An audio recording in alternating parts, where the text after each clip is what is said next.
Are the Cubs actually going to cut payroll in 2025 compared to last year? And let's talk about a little Alex Bregman rumor next.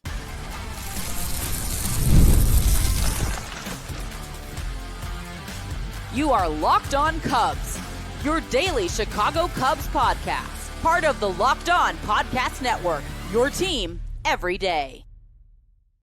You are Locked On Cubs, part of the Locked On Podcast Network, your team every day. I'm Sam Olbert. I'm a lifelong fan, taking my passion into a discussion with you on all things Cubs. Thank you for being part of the show and making Locked On Cubs your first listen today. And the best way you can help us grow the show is to listen every day, like the video, and comment anything below. Today's episode is brought to you by Game Time. Download the Game Time app, create an account, use code LOCKEDONMLB for $20 off your first purchase. Happy Thursday, everybody. I'm solo today, and later on in the episode, we're going to get into an Alex Bregman rumor that dropped as we were recording yesterday. And as we were recording yesterday, I slipped in a question to Matt about Alex Bregman. I had no idea that Bruce Levine had talked about the Bregman situation. And so we'll talk about that in the second segment. But I wanted to start out by just kind of talking about payroll. And I know that that's not the most exciting way to start a show, but I want you guys to leave a comment. So we haven't done a roll call in a while. I want you to do a roll call and leave a comment. And I want you to tell me what your opinion is right now, how you're feeling about the Cubs payroll situation, meaning, hey, I'm okay with how they've spent. They should be spending more. I want more clarity. Where are you at right now? Where's your frustration level? 0 meaning, hey, this is fine, I'm good with it. 10 being, I'm infuriated. Where the Cubs are at financially and how they've spent their money on players. And the reason I want to bring this up is because we've talked about it a lot. And it'll probably be the last time we talk about it for a while because it's not fun to discuss. It just isn't. But it's our responsibility on this show, a daily podcast, to bring you the most relevant news. And I believe right now the most relevant news is that as we sit here, I'm recording this around 6 p.m. Central Time in mid-January, the Cubs are significantly lower payroll wise than they ended up last year. They're about $230 million in 2024. Right now, I think with everything all together, they're right about 198. And I say, look, there's plenty of time to add that on. It's still early, and I get all that. And this will become a moot point to an extent if they end up getting to 230 or right around there before the regular season. And I do believe that if the Cubs are very good this year, that Tom will go, a little bit out of his comfort zone at the trade deadline if he believes that there's a real division winner and playoff type contender here. So that's all okay. That's all fair. And I hope that happens. I think right now the Cubs will probably add a reliever, for about 8 to 10 mil. And then, maybe some utility guys that total add up to about maybe like 7 mil. So you're talking about $15-17 million, which would put you still well below where you were last year. And I just wish I knew more, because let's go back to last year as we headed into opening day. I know I felt as a fan first that, I wish the Cubs had done more in the offseason. I wish they didn't have this self-imposed, this self-restriction of the first luxury tax threshold, which they ended up going over anyway, inexplicably, because I felt like the Cubs could have done more to position themselves to be the clear favorite in 2024, and ended up being the Brewers running away with it. But I felt like, for example, it's hindsight's 2020. But Matt Chapman was sitting there at third base, and the Cubs decided we're going to develop Christopher Morel and see what happens there. They ended up trading him 4 or 5 months later. Matt Chapman had a 5+ WAR season. And the developing players and, the patience, all that's fine. The intelligent spending, all that stuff is fine, whatever they want to say, as long as it's not a cover-up for we actually can't spend X, Y, and Z. And I'm just starting to get concerned that the latter there is what's happening. And I go back all the way to the Tucker acquisition. So the Cubs trade for Kyle Tucker. And my reaction is, oh my gosh, I'm so excited because we should be. We just got a superstar level player. But in the back of my mind, I also knew that the Cubs were going to save money because they traded Paredes. You knew eventually Bellinger was going to go in that deal. You save 25 with Bellinger, 6 with Paredes. That's 31 saved. And, Tucker's going to cost you like 17. But I, as much as I get accused on this show of being a pessimistic guy, which is true, in this point, I was trying to be glass half full. Hey, they still got time to add. They're saving money so they can go get a big time pitcher, one big time pitcher, a big time reliever, and Kyle Tucker. And this is a great offseason. Let's go. And then all of a sudden, you saw they're trying to trade for Luzardo. And I'm like, hey, I like Jesus Luzardo. He only costs $6 million. That's in the back of my mind. But maybe, hey, they'll trade for Luzardo, and then that'll save them. They can go get Tanner Scott too, or whatever. The Luzardo thing fell through, but it just seems like all these targets going out and getting Matthew Boyd early before the market got cranked. It just seems so financially controlled and restrained. It just seems so budget conscious. Can't even say that word. Conscious is what I'm looking for. Third try. I wish we just knew more instead of Jesse Rogers coming out with the article on Christmas Eve, which I think gave us another hint that something's going on. But I know it's not realistic to ask for financial transparency because organizations typically don't give that. And I'm sure Tom would come out and say, hey, look, we're still spending a lot more money than the rest of the NL Central, so we should be fine. And that's fair. But I just wish we knew, okay, fine.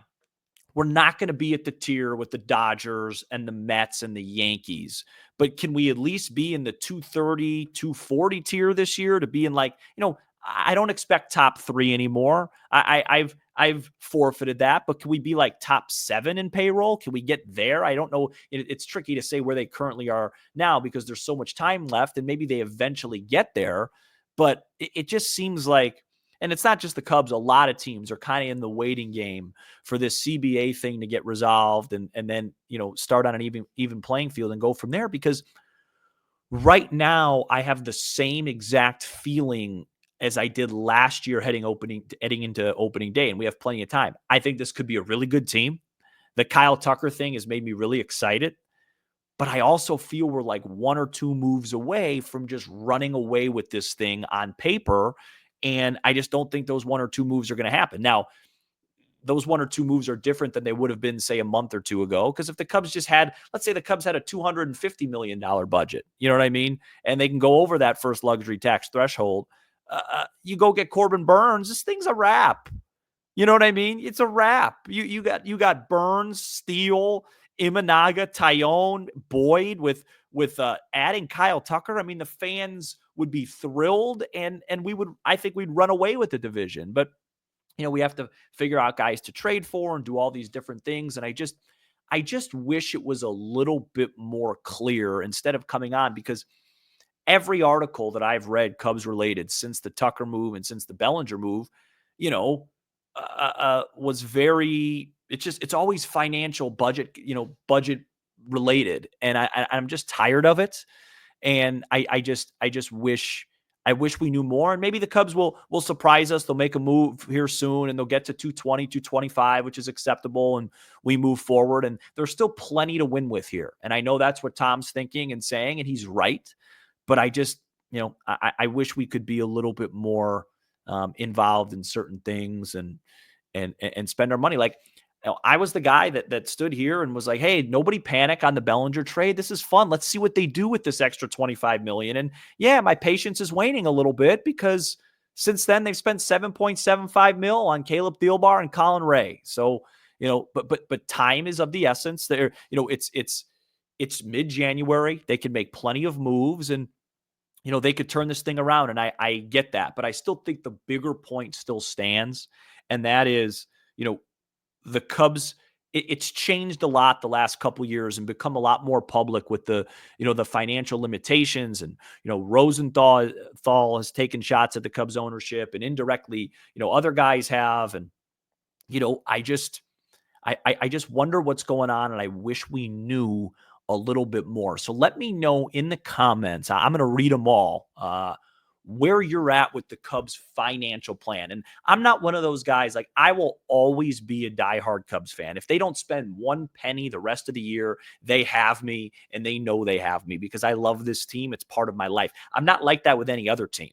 Like I'm actually like the Bears have started to lose me a little bit. Like if they get this coaching hire wrong, I'm starting to become checked out of them. The Cubs I can never check out of. It's my blood, it's my life.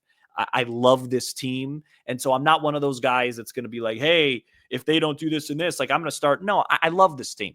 I love this team no matter what. But you can love something and be really frustrated with one part of it. And my frustration for the payroll situation, the lack of transparency with what's going on there financially is growing by the day. And I just wish we knew more and wish we could spend more to, compete with, forget the Dodgers. Let's just get into that second tier heading into 2025. One way to do that would be to improve the team's offense. And there is a Alex Bregman rumor floating around that I think we should discuss. That's coming up next. This episode is brought to you by Game Time. Whether it's a Cubs game, a comedy show, or a concert, I love going to live events. And now Game Time has a new feature called Game Time Picks that makes getting tickets for your favorite live events even easier. Game Time Picks filters out the fluff to show you only incredible deals on great seats, so you don't have to waste your time searching through thousands of tickets. With killer last-minute deals, all-in prices, views from your seat, and their lowest price guarantee, Game Time takes the guesswork out of buying MLB tickets. The experience of searching for and then buying tickets on Game Time is simple. Plus, Game Time is the only ticketing app that gives you complete peace of mind with your purchase. See the view from your seat before you buy, so you know exactly what to expect when you arrive. Download the Game Time app, create an account, and use code LOCKDOWNMLB for $20 off your first purchase. Terms do apply. Again, create an account, redeem code LOCKDOWNMLB for $20 off. Download the Game Time app today. What time is it? It's game time. We're back here on Locked On Cubs, and Bruce Levine, literally as we were recording Tuesday night, dropped a nugget that the Cubs and Bregman have discussed a potential deal, and insinuated that if Bregman were open to a shorter term deal, that the Cubs, could have interest and they could be a fit. And, we've discussed Bregman on this show before, so I'm not going to get into what he brings to the table or anything like that. I think we all know. But this, to me, is Cody Bellinger of last season. It's the same thing. Now, Cody Bellinger was a Cub last season, so it made it a little bit more likely. But basically, the way I read these reports and take from those comments is, if Alex Bregman doesn't get what he wants long term, he'll sign some sort of shorter term deal with a bunch of opt outs with the Cubs, just like Bellinger. Probably would be a 3-year deal, backloaded. So maybe he makes 23 million this year. And if he opts in, he can make 27 the next. And if he opts in the third year, he can make 30 the next. So then he has that guaranteed financial stability for him. And the Cubs, don't have to make a long-term commitment to him, but they could have him for 2025.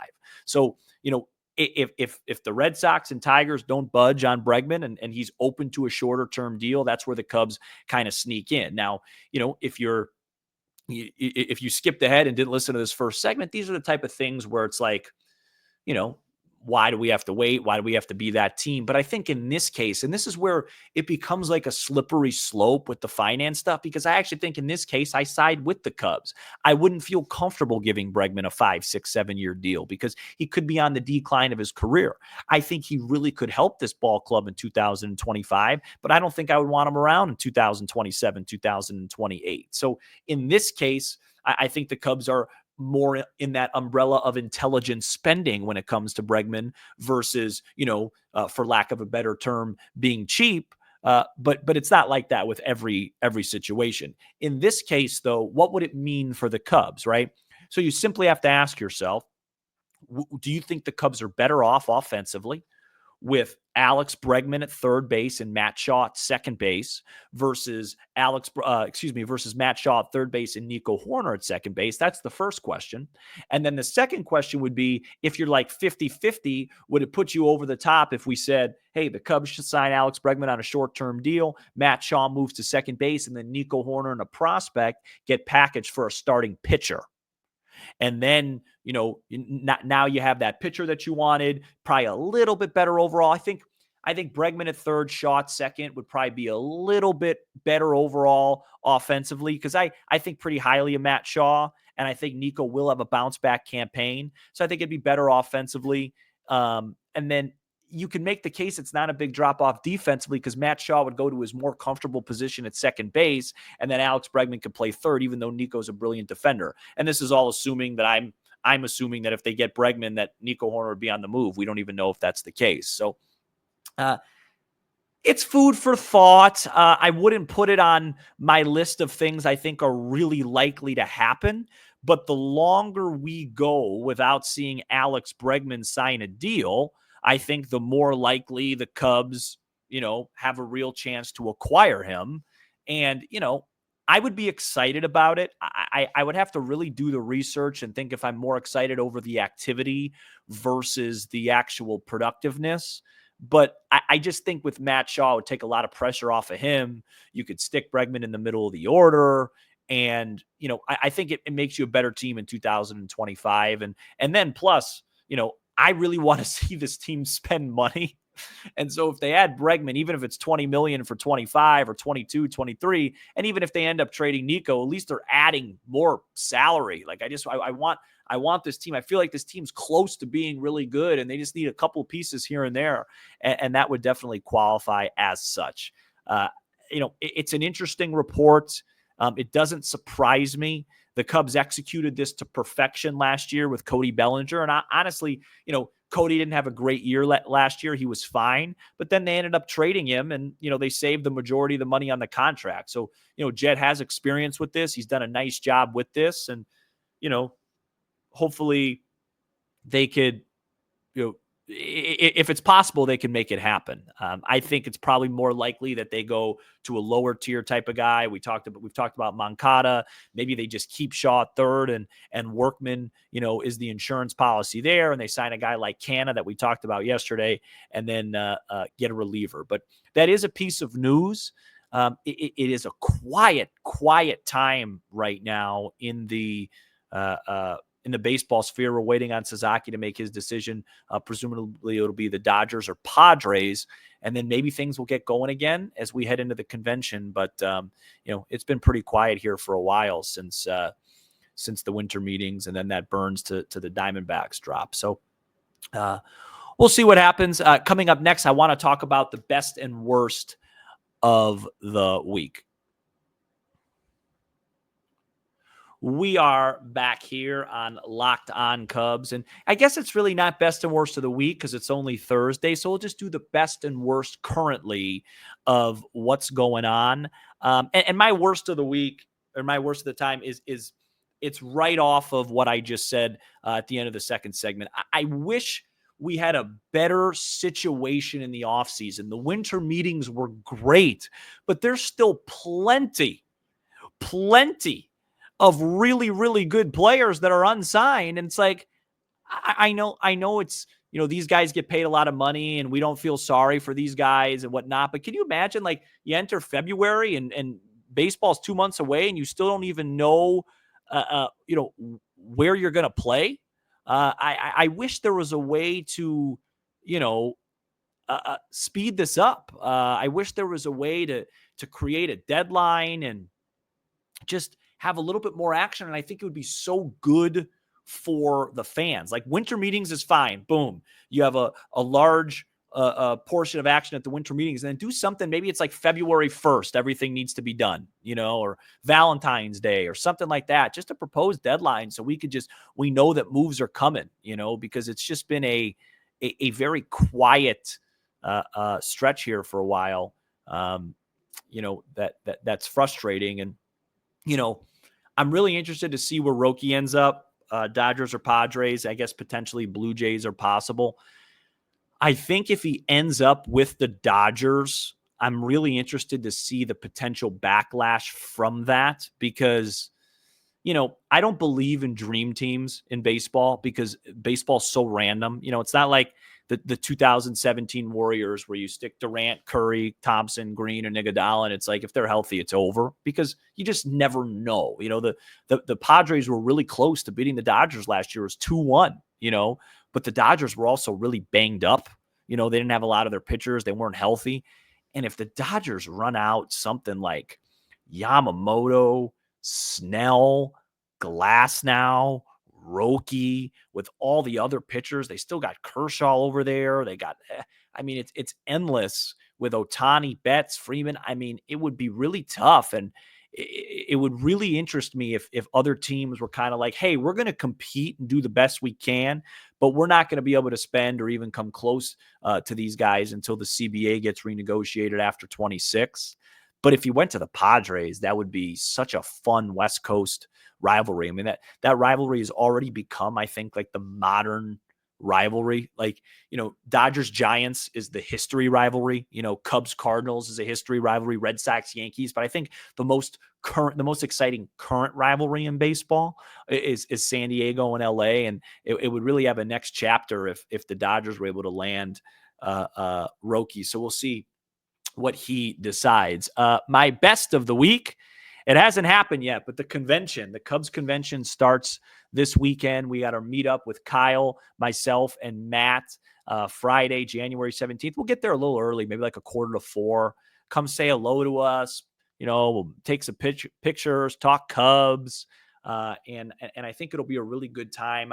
I'm really excited to see Sosa get inducted. I was talking to my dad yesterday. He's like, if you see Fergie Jenkins, I want her autograph. Just fan guy it up and get me an autograph. And, as I said to you guys earlier in the show, as frustrated as I am with the payroll aspect of this, I'm a Cub. I'm a Cub. This is what I love. This is what I live for. And so, getting a chance, and to be honest with you, I've been to the Cubs convention once when I was little. So like just being around those guys, like if I see Derek Lee or Ramos, like that's my childhood right there. That's me, coming out of a 7th or 8th grade, riding my bike home from school, racing to catch the 7th or 8th inning of a Friday 120 game. And, Aramis hitting that walk-off against Cordero and the Brewers, or, with Len's famous call or whatever it is. Like, my dad, growing up, my dad used to always talk about the 69 Cubs or, the 84 Cubs or whatever it is. And I always was like, man, he talks about that so much. And like, even to this day, I could tell that like the 1969 Cubs still hold probably just as much of a place in his heart as like the 2016 team. But now, like, I get it as I've gotten older, because the team you identify with, the guys you identify with as a kid, you just never can escape that. They're always going to be your heroes. Whereas now, as you get older, and we're lucky enough to have a guy like Justin Steele on, but I'm older than Justin Steele. You know what I mean? Like I think he's a great pitcher and he's an awesome guy, but it doesn't give me like, the same feeling as, meeting a guy like Derek Lee or, meeting a guy like Sammy Sosa, which we did in September, because it's like, that's my childhood right there. And, you never could shake that. It's the coolest part of being a sports fan. So I can't wait for this weekend. Can't wait to meet all of you guys. And I can't wait for the Cubs to make another significant move and find a way to win 90 baseball games. We will see you at the Cubs convention, and then we'll be back Monday for a fresh episode, probably recapping all of that. Thank you so much for checking out this edition of Locked On Cubs. You give us 20 to 30 minutes and we'll give you all things Cubs with a laugh or two along the way. Be sure to hit subscribe on YouTube, smash the like button for the algorithm, and leave a 5-star review on Apple, Spotify, and everywhere you get your podcasts. I'm Sam Olber, and this is Locked On Cubs.